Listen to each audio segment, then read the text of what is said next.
ទ្រូងខ្លាំងពេកយប់ស្រែយំឈួលថប់អារម្មណ៍ស្នេហ៍ខ្ញុំជួបរឿងមិនល្អប្រពន្ធរាប់ឆ្នាំព្រោះប្រាំងអូនលែងបន្តជីវ៉ាប្រែលែងស្មោះសរស្រីល្អសុំនឹងប្រផ្សេងអូនមានអ្នកថ្មីស្រីលែងមេត្តាឃើញបងអាយកាឃើញបងទាំងកំពុងយំពីមុនគ្មានប្រាំងមិនដេចក៏អូនរស់ជួបជុំពេលនេះអ្នកណាបដូរមុំឲ្យរួមជួបជុំលែងបានប្រពន្ធអើ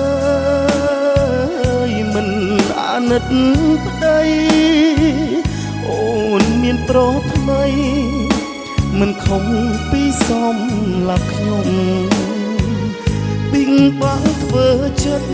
រឹតពីបាំងសំឡឹងមុខមុំព្រោះគ្រប់យ៉ាងអូ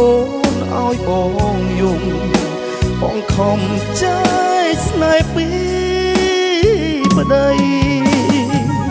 ស្បែកជើងឈប់ពាក់គេបងកាត់ភ្លើប្រៀបដូចស្នេហ៍ឆេងខ្លោចត្រូវកំដៅថ្ងៃអូនសំលែងគ្នាចែកផ្លូវកាត់ផ្ដាច់និស័យគ្មានពាក្យនឹងអង្វរស្រីបិទអីបងប្តីនាងក្រ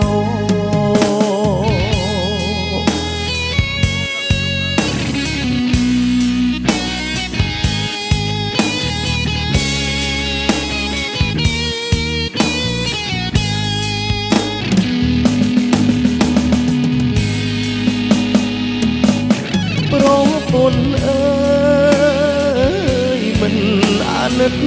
ប្តីអូនមានប្រុសថ្មីមិនខំពីសំ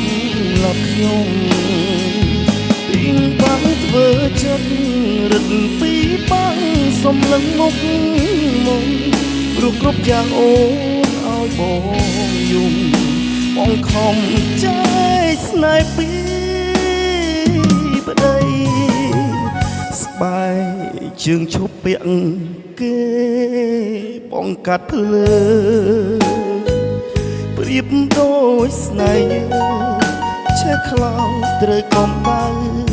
ថ្ងៃអូនសំលែងគ្នាចែកផ្លូវកាត់ផ្ដាច់និស័យគ្មានពាក្យនឹងអង្វរស្រីបិទអីបងប្តីអ្នកក្រ